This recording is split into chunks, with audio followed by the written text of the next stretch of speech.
Welcome to Chamber Chat. I'm Judy Taylor, President of the Habersham County Chamber of Commerce. Thank you for joining us. My guests today include Gail and David Darrow with Beechwood Inn, Tim Lee with Habersham Partnership for Growth, and Craig Thurman with North Georgia Technical College. And my first guests are Gail and David. Welcome.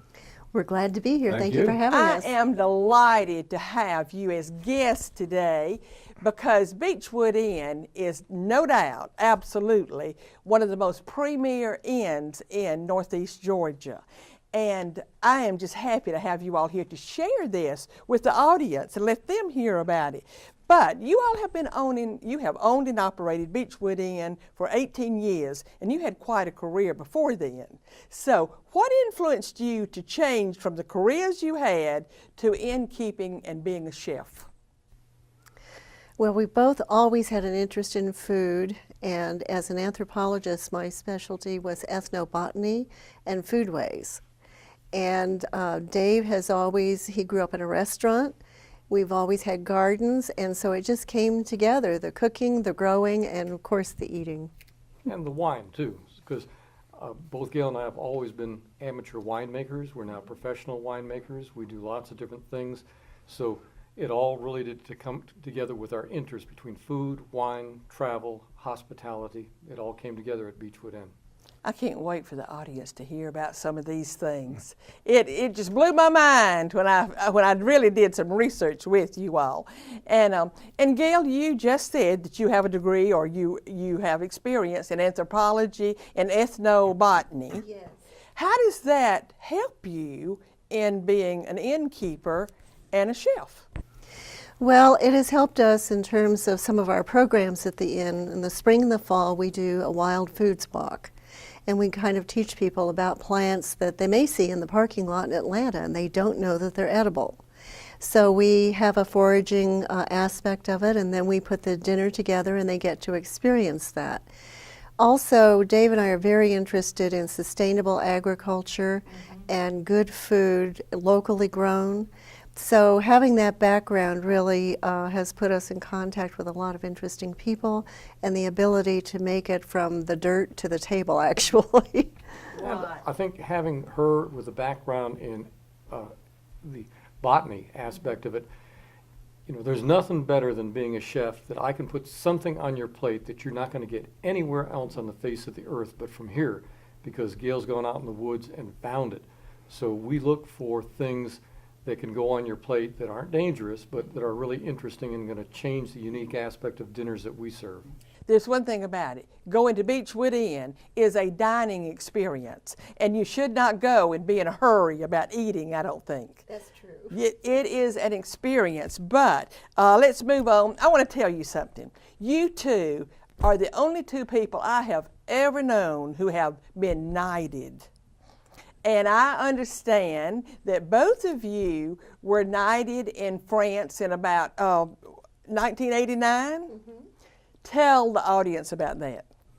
How did that come about? Well, it's kind of a long story, but I'll just break it down into that we had a good friend who was the head of the order of the Ducal Order of Cross of Burgundy in Dijon, France. And he invited us to learn about France, so we taught French wine classes at University of Tennessee for many years, and after learning about French wine, he invited us to come to France and get knighted. So we brought a number of our friends who had been studying French wines, history and gastronomy, and all of us were knighted in the Palace of the Valois Dukes at La Toison d'Or in Dijon, France in 1989 in what I'd call a 15th century ceremony with medieval instruments and medieval music. So it was a very exciting opportunity. That just blew my mind when I heard about that. I would have been trying to see King Arthur and the Knights of the Round Table, I think.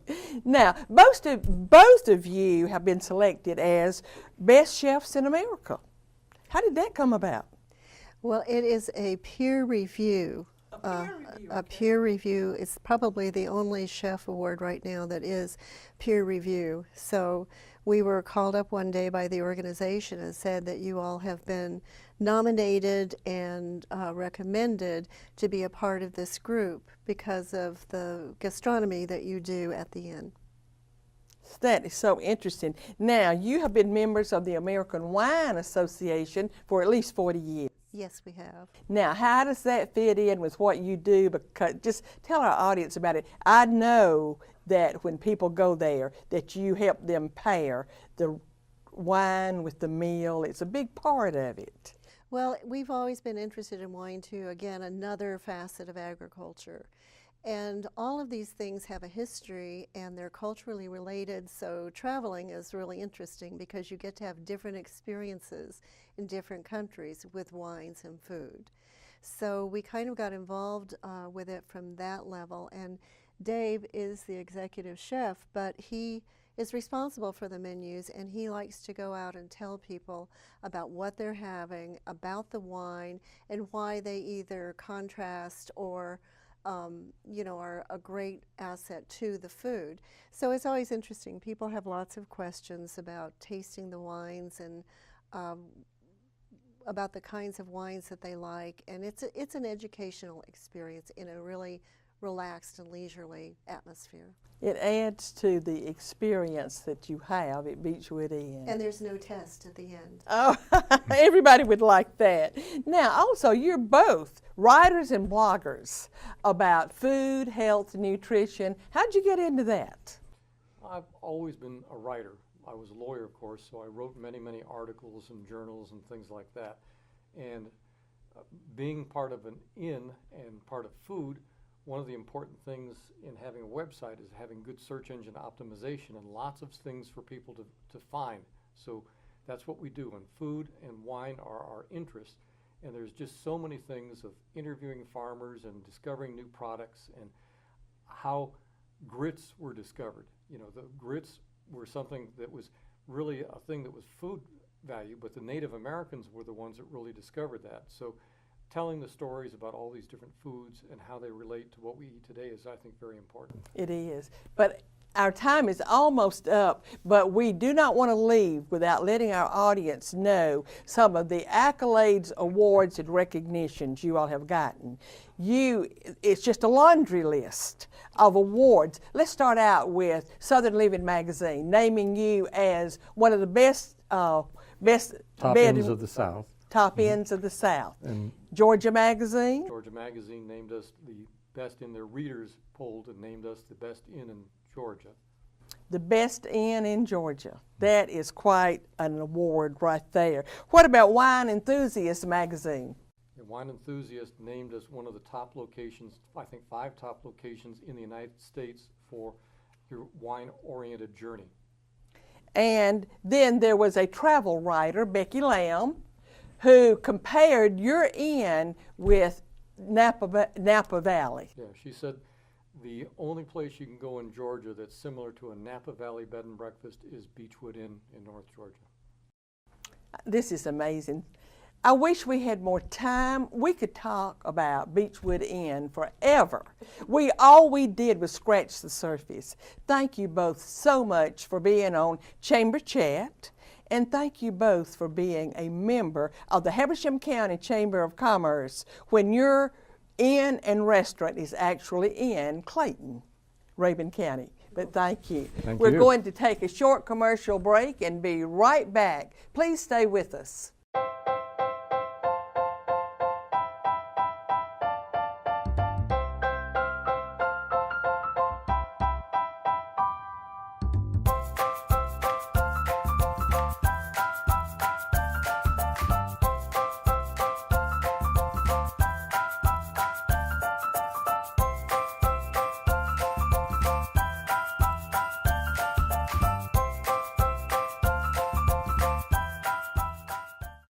Thank you for staying with us. My next guest is Tim Lee with Habersham Partnership for Growth. Welcome, Tim. Thank you. It's good to be here. Thank you for being here. And Tim, you have now been in Habersham County for about 9 months. And to voice an old cliche, you hit the ground running.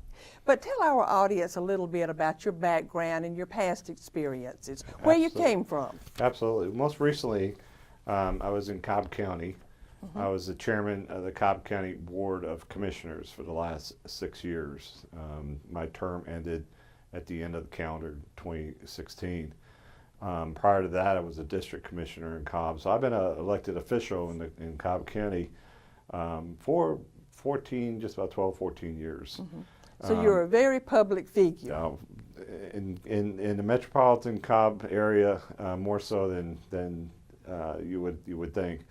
At the same time, I was also involved with marketing. I've been a marketing executive for decades, working for different ad agencies in Atlanta and where I started my career in New York.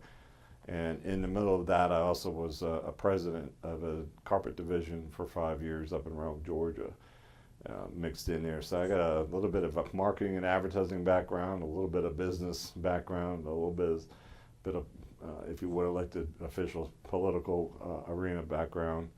And when the opportunity was presented to me to come to Habersham, to be honest with you, I didn't know where Habersham was, but I quickly learned, primarily because my wife and I had planned to, as we moved into retirement years, to move into the mountain area. And initially we're setting up for heading up to Ellijay area, but we got introduced to this wonderful community, and it just felt like home right away. So we're glad to be here about the community. Like you said, we've been here for less than a year. And my role is the economic developer through the Habersham Partnership for Growth. It's just the community's been wonderful. They've made me feel extraordinarily welcomed and have such a phenomenal can-do, get it done attitude, which I enjoy being a part of. So. Well, we're loving having you here, Tim. Thank you. And as I said, you're taking the county by storm. But explain to our audience just what is Habersham Partnership for Growth. Some of us call it the EDC. Correct. Yeah, the EDC, Economic Development Council, we have branded it as the Habersham Partnership for Growth. And the reason is that there's very few counties in this state that address economic development through a public-private partnership. And that's a little different model than most. Most counties utilize either the development authority or the government.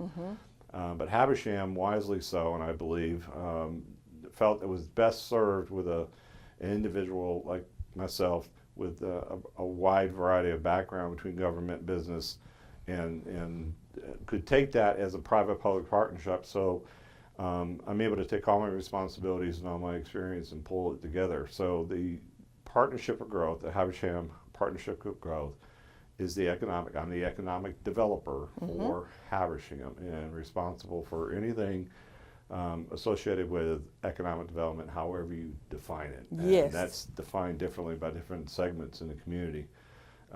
But it's proved to be a good model as opposed to being 100% government or 100% being private. Right. By being a blend, you get a bigger, if you would, a bigger sea of folks that are supporting us and working towards the same goals. And to me, it also gives the private investors a voice in what's going on.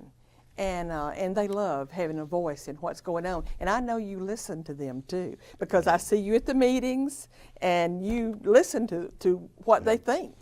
Yeah, well, you know, being, as I call it, a recovering politician, I have a perspective of what the government can and can't do for business. And whereas it has a phenomenal role in what it does to provide government services, when it comes to business, you need a really understanding of the business sector to know what is standing in their way of getting things done or where they need a little bit of guidance to be successful. So my role as the economic developer is to work with the area businesses to help them grow, primarily organically. We want existing industry, existing businesses in Habersham to grow, as that's where most growth comes anyway. Absolutely. Market conditions, and be available. We're positioning Habersham to be available and ready should opportunities come for someone to want to relocate here. But our primary emphasis is going to be working on issues that are important to Habersham businesses to help them grow organically, internally here within our community. Right, and we know we're going to grow too, but because growth is just headed this way. But Tim, you work so closely with our 7 municipalities and the county. So, and why do the 7 municipalities need economic development? Why do they need you, for example? Well, for each one is a little different. Each has its own heartbeat and its own characteristics, and it has its own what makes it unique. Clarksville is not Cornelia, and Cornelia is not Baldwin, and Baldwin is not Demarest, and Tallulah Falls, of course, is in the northern part of the county. So what we're doing is we're working with each individual city to target or to identify its strengths and weaknesses, and specifically its uniqueness. What does it have that it can offer the marketplace in terms of new business opportunities? So we're helping them to identify a little bit clearer what it is that they are actually trying to attract from a business perspective. On the same time, we're helping them develop a vision, a plan. Where is it, as I tell the city managers and the mayors, when you drive your grandchildren around 10 years from now, what do you want to point to as your legacy that you help move forward? And in doing that, it helps them understand the importance of visiting or visioning out into the future, and then creating a plan, what has to be done today in order to make that happen. And we all know that one of the most important things that are part of a successful economic development is having available to us the resources of water and sewer. And this particular system are all operated by the cities. So working with the cities to make sure they're working together in an infrastructure perspective, and that the county is supporting that, and then working with them to create a visioning and tools that they need in order to take it where they want to go. We've had some great conversations, and are really, I think you'll see some good stuff coming out of each of our cities in the next 6 to 7 months, as they start, probably the beginning or the middle of next year, start revealing what it is the community has told them that they want their little towns or their little cities to be. And we're just helping them get there. I believe the cities are where a lot of the growth is going to occur. We don't want to take away from what has made Habersham great with its role and its outdoor activities and its forestry and things that offers to our community and makes us unique. But at the same time, if we're not moving forward, we're moving backwards. So I think organically we're working with the city to again, determine what they want to be in 10 years, how to best get there, and then take the first step next year to make sure we get there. Tim, our time is up, but my I gosh. still want you to say what your top initiatives are. What are your top initiatives So for? first and foremost is that we're going to spend the next 90 days getting out with every single business and finding out what's in their plans for the future, what their hurdles are for success, and then develop plans to address that. Most have told me workforce development, connecting the dots between the high schoolers and the folks that go into the technical school in the Piedmont College, and even those folks moving into the community. How do we best connect them with the jobs that are here, and how do we get that workforce a little bit more robust to make sure it's what we need to be proactively grow organically. So that's the number one priority. The second will be then working with the cities to make sure we're all rowing in the same direction and not biting off of each other's, if you would, vision, but that we each have our unique vision and it's clear, so we're working together. And of course, the citizens, learning and listening to what they themselves want to see Habersham be in the future, so that we'll make sure we keep that balance and work towards that end. Right. Absolutely. Tim, I wish we had more time. We could talk a long time about your vision for Habersham County, and I just wish you the best. We're so glad to have you here. Thank you. And we appreciate you have just jumped in with both feet, and you're working so hard. We do appreciate that. And best of luck to you. Thank you. We're going to take another short commercial break and be right back. Please stay with us.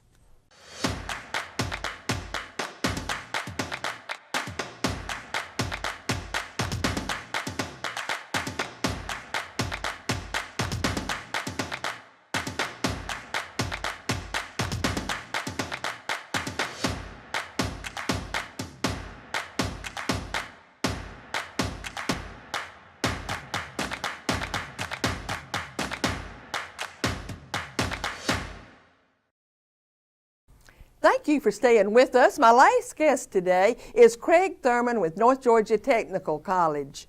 Welcome, Craig. Thank you for having me. We're happy to have you today, Craig. Now, Craig, you are the horticulture teacher at North Georgia Technical College. That's correct. And the college has recently made a big announcement that affects your department. That's right. Briefly, tell us what that announcement was. Well, we're pleased to announce that we are now the only two-year technical college in North Georgia to offer agriculture. A big program that we think will be just a huge asset for our school and our community. Absolutely, because agriculture is the #1 industry in Habersham County. And the state. And the state is right. So you all are just right in line with what is going on in the Exactly. state. But it's unusual for a technical college to have an agricultural program. As you said, you're the only one. Only one in Geor- North Georgia. In North Georgia. Right. But where did the funds come from? What made you decide to do this? Long story, and we'll make it short. When Dr. Mark Ivester became president, he wanted to look at how do we increase enrollment and what new programs could we add to North Georgia Tech that would benefit our community. So we've talked about a lot of it, and the one that kept coming back home was agriculture. Well, how do we start a program? Then we ran across the Tommy and Bernice Irvin Foundation, which they had set aside monies for agricultural endeavors, and through meetings. Let's just quickly say who he was. I think most people will know. Tommy Irvin, Tommy Irvin was Irvin. Commissioner of Agriculture, 42 years. 42 years, and he died this past year. That's right. And just before his death, we had worked out the agreement with the college and the foundation to start this school, and he was so excited about it. We were really surprised that he didn't get to see us open the college up, but he was part of the preparations. Mm-hmm. Well, what kinds of programs will be offered, and will these programs lead to a diploma, a degree, a certificate, or what? Well, all three, diploma, degree, and certificate.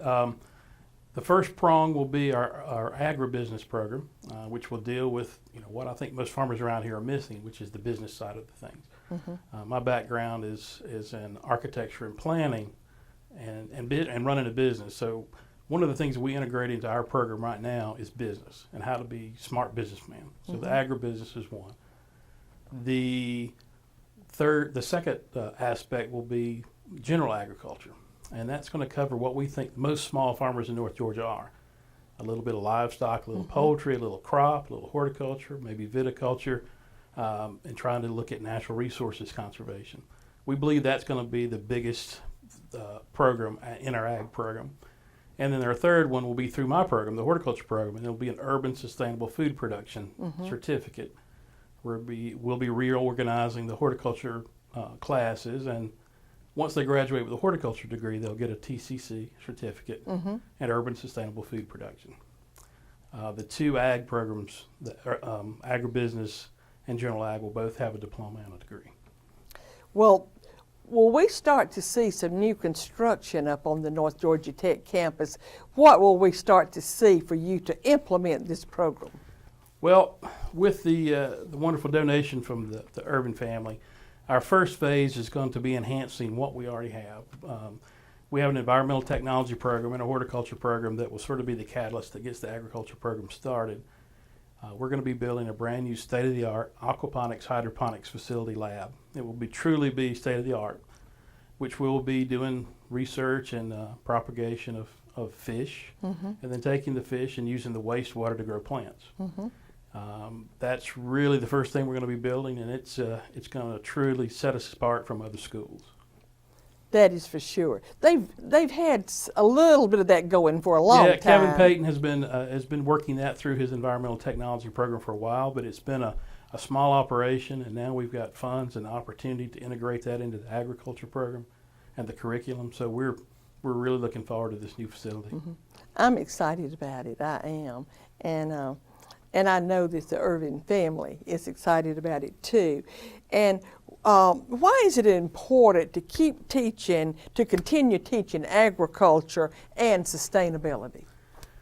Well, if we look at agriculture over the years, we've seen good and bad practices take place. And I think I read the other day that 33% of all crops never make it to the market because of failure.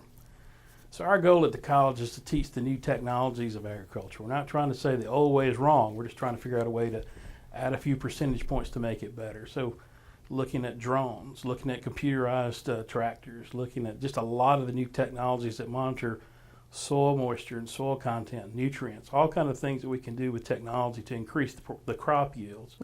That's going to be our focus, just trying to integrate technology into the old way of farming to make it better.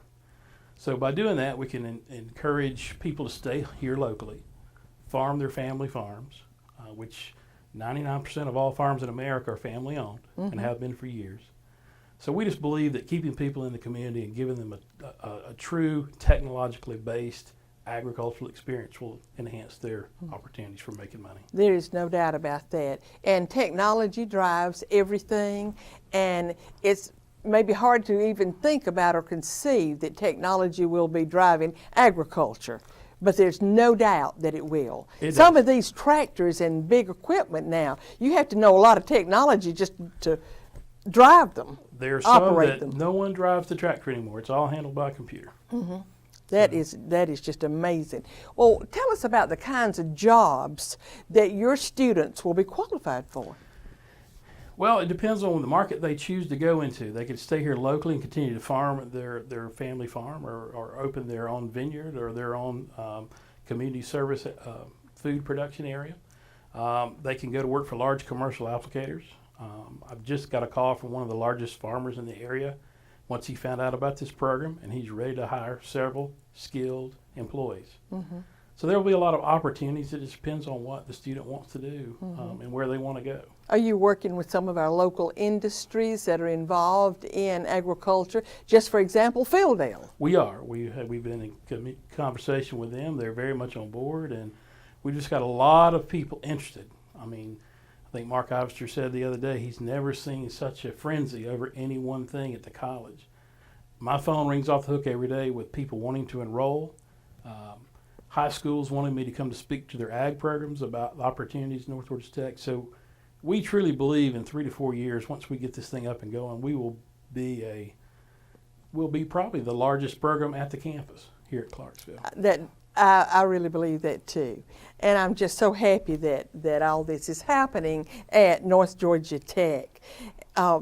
Craig, I wish we had more time to talk, because there's a lot more we could talk about. Yes, but ma'am. best of luck to you, to North Georgia Tech, and to this new program. Thank you. Thank you. And I always end with a quote.